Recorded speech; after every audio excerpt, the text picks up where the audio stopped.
कल्पना करा, एक असं मंदिर जे वर्षातील बहुतांश काळ पाण्याखाली असतं, पण जेव्हा पाणी मागे सरकतं तेव्हा इतिहास स्वतःला पुन्हा जगासमोर उभं करतो. नमस्कार मित्रांनो, आज आपण जाणार आहोत महाराष्ट्रातील त्या रहस्यमयी मंदिराकडे, जे गेल्या कित्येक वर्षांपासून काळाच्या आणि पाण्याच्या लाटांशी लढत उभं आहे.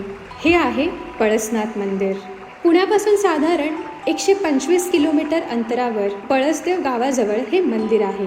पुणे सोलापूर महामार्गावरून पळसदेव गाठता येतो. या मंदिरापर्यंत जाण्यासाठी तुम्हाला बोटीने प्रवास करावा लागतो. बोट बुक करण्यासाठी तुम्ही स्क्रीनवर दिलेल्या नंबरवरती संपर्क करू शकता. वर्षातील बहुतांश काळ हे मंदिर पाण्याच्या गर्भात लपलेलं असतं, पण उन्हाळा आला आणि उजनी धरणातील पाणी कमी झालं की इतिहास पुन्हा श्वास घेऊ लागतो. हे मंदिर केवळ दगडांचं बांधकाम नाही, हा जवळपास 900 वर्षांचा इतिहास आहे. तज्ज्ञांच्या मते हे मंदिर 12व्या शतकातील असून भगवान शिवाला समर्पित आहे. 1978 ते 1980च्या दरम्यान भीमा नदीवर उजनी धरण बांधण्यात आलं. या धरणामुळे अनेक गावं आणि ऐतिहासिक वास्तू पाण्याखाली गेल्या. त्यामध्ये पळसनाथ मंदिराचाही समावेश होता.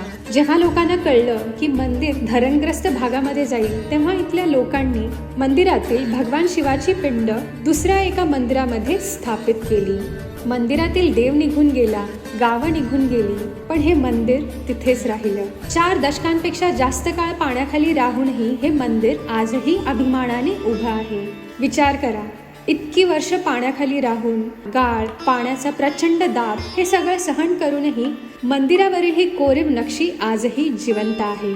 पण पळसनाथ मंदिराचे सौंदर्य केवळ त्याच्या इतिहासात नाही, तर त्याच्या आजूबाजूच्या निसर्गातही दडलं आहे. उजनी धरणाच्या पाण्याने वेढलेला हा परिसर खूपच सुंदर आहे. वर्षानुवर्ष पाण्याच्या सानिध्यात राहिल्यामुळे मंदिराभोवतीची जमीन हिरवाईने नटलेली दिसते. दूरवर पसरलेले हिरवेगार किनारे, शांत पाण्याचे विस्तीर्ण पात्र आणि त्यामध्ये उभे असलेलं हे प्राचीन मंदिर, हे दृश्य शब्दात सांगणं कठीण आहे. इथे आल्यावर सर्वप्रथम कानावर पडतो तो पक्ष्यांचा मधुर किलबिलाट. जणू निसर्ग स्वतः या मंदिराचे स्वागत गीत गात आहे. आणि नशीब साथ देत असेल तर हिवाळ्याच्या दिवसात इथे येणाऱ्या गुलाबी फ्लेमिंगो पक्ष्यांचेही दर्शन घडून जाते. निळाशार पाण्याच्या पार्श्वभूमीवर उडणारे हे फ्लेमिंगो आणि त्यांच्या मागे दिसणारं पळसनाथ मंदिर, हा क्षण कॅमेऱ्यात कैद करण्यापेक्षा मनात साठवून ठेवण्यासारखा असतो.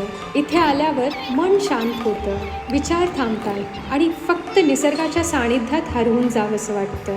काही मंदिरं भक्ती शिकवतात, काही मंदिरं इतिहास सांगतात, पण पळसनाथ मंदिर आपल्याला शिकवतं की काळ कितीही बदलला तरी संस्कृतीची मुळे कधीच बुडत नाही. जर तुम्हाला इतिहास, रहस्य आणि अध्यात्म एकाच ठिकाणी अनुभवायचं असेल तर पळसनाथ मंदिर तुमच्या बकेट लिस्टमध्ये नक्की ॲड करा. पण मित्रहो, एक गोष्ट नक्की लक्षात ठेवा, इथे भेट द्यायला जात असताना आपण एका जबाबदार नागरिकाप्रमाणे वागूयात. कुठल्याही प्रकारचा कचरा आपण इथे करू नये. तसंच आणखीन एक महत्त्वाची गोष्ट, गेली कित्येक वर्ष पाण्याखाली राहिल्यामुळे इथले दगड एकदम स्लिपरी झाले आहेत आणि त्यामुळे पडण्याचा धोकाही आहे. तर मित्रहो, आपले फ्रेंड्स, फॅमिली यांची नक्की काळजी घ्या.